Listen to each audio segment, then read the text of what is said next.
University is into the second round of the Texas high school football playoffs for the first time since 2009. Since then, 0 winning seasons. But will the clock strike midnight as the Trojans face a perennial power? Trojans facing Fort Bend Marshall tonight down in Giddings. Marshall has been to the regional final in 3 of the past 4 seasons. It's full steam ahead for the Buffaloes from the first snap. Larry Benton goes for the punt. That is a moon ball. It gets away from receiver Landon Smith. Recovered by the Buffaloes, and Marshall takes advantage. Next play, Jordan Davis hands it to the back. That's Jonathan Haynes. Hugs the line, says, "Get off me, bro." Runs it all the way to the house for the first 6 on the board, but the Trojan defense would wake up then. Davis takes the snap, hands it off to Haynes. He's taken down Joseph Sabalier.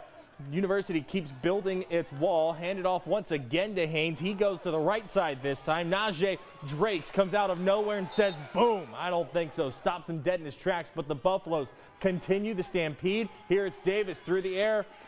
Perfectly dropped into the hands of Jacoby Banks. Another Fort Bend Marshall touchdown. 14-0 at that point. All Buffs 49-7. Nicole Shear and Nicole's clock has stricken midnight for Cinderella's run.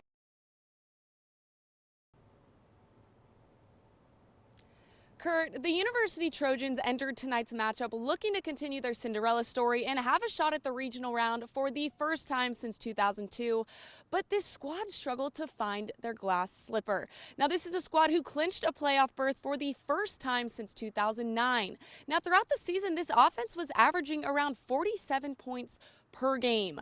But that side of the ball could not find its rhythm tonight. Quarterback Jayshon Mangan was struggling under center, and the squad had to rely on the run game led by Makai Sandolph to make any movement upfield. Fort Bend Marshall was lights out on defense, and that line did not allow a single run to break for the Trojans. But there were some bright spots for this University squad. They did a strong job of defending the run game as the Buffalo charged head on left and right. Now, this may have been with a final score of 49-7 to be proud of. Now, they went winless at the helm for this squad. Turned around 6, something that in itself you have a lot to be proud of. 0 to 100 is truly what happened to this Trojan team, and it may have ended tonight, but this is just the start for this Trojan squad with Kent Laster in the driver's seat. And now it's, of course, starting to rain on me once again, so I'm going to send it back to you, Kurt. All right, Nicole, thank you. Let's talk to a Riesel has had some magic of its own the past 2 seasons. Back-to-back win and in Week 11 games, followed by 4-over-1 seed line upsets in the first round. Can the Indians get back to the third round, facing Bangs tonight up in Burleson? First Indian drive of the game. It's Gavin Oliver untouched. 7-0 Riesel, just like that. It's the very next drive, and it's just rewinding the tape. It's Oliver again, 14-0 in the first. Dragons, though, can they have an answer? Kenny Cole passing. It's tipped, and Santana Cisneros picks it, and it leads to another Riesel touchdown. Then Bangs. Boom! Ends it. Riesel rolls.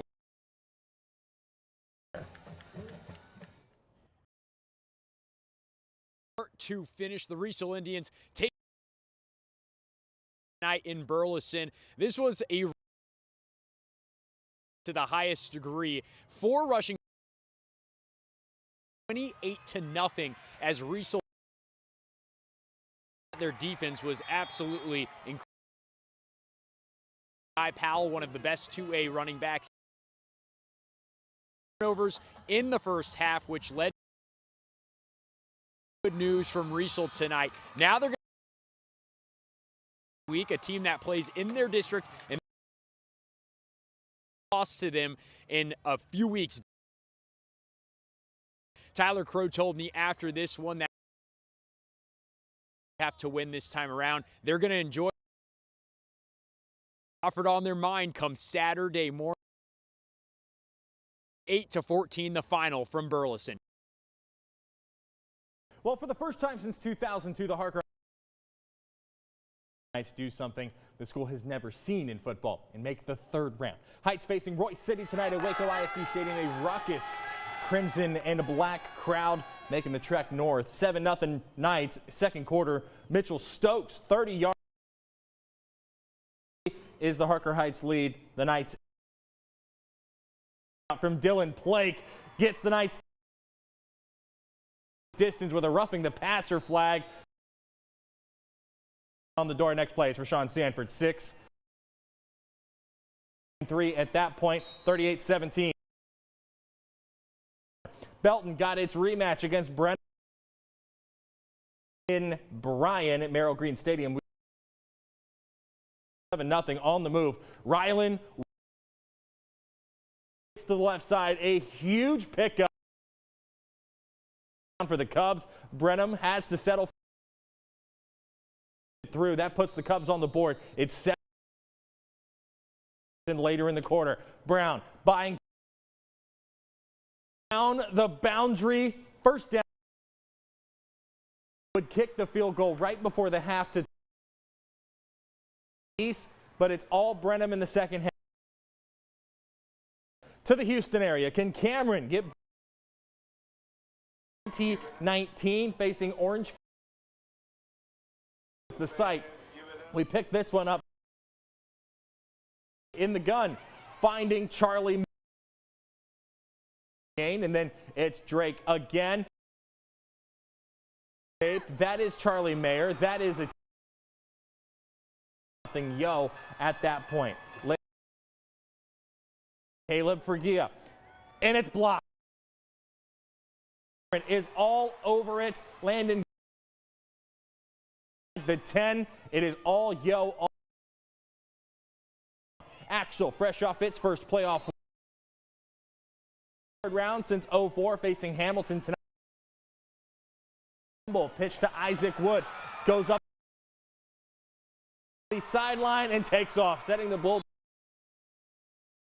30 later in the drive. Jackson Edwards after one, a total of first 12 minutes. Second quarter, Colton Horn to the right, gets it across the goal line. The arms gets the win. They get a district of Toller. Last night, Marlin facing the back to the third round. First Marlin drive for Trajan Butler, and he finds the Bulldogs are into the red zone. Not going to be denied. Spins out of it. All Rattlers from there. Peyton, the sophomore, bursting through the middle. At that point, it's 71-18. Other scores in the second round this week. 31-7. Connolly falls to short. Mount Vernon falls to West. And then it's Pottsboro over Whitney last night, 62. 31-21. Crawford all over Coleman, 34-13. I cannot overstate how big of a win that is for the Pirates. Refugio takes down Holland last night, 56-9. Thorndale falls 66-12 to Ganado last night. Mart all over Cushing, 77-7. Chilton all over Brackenville, 48-7. Lubbock Christian takes down CTCS, 52-0 in Abilene tonight.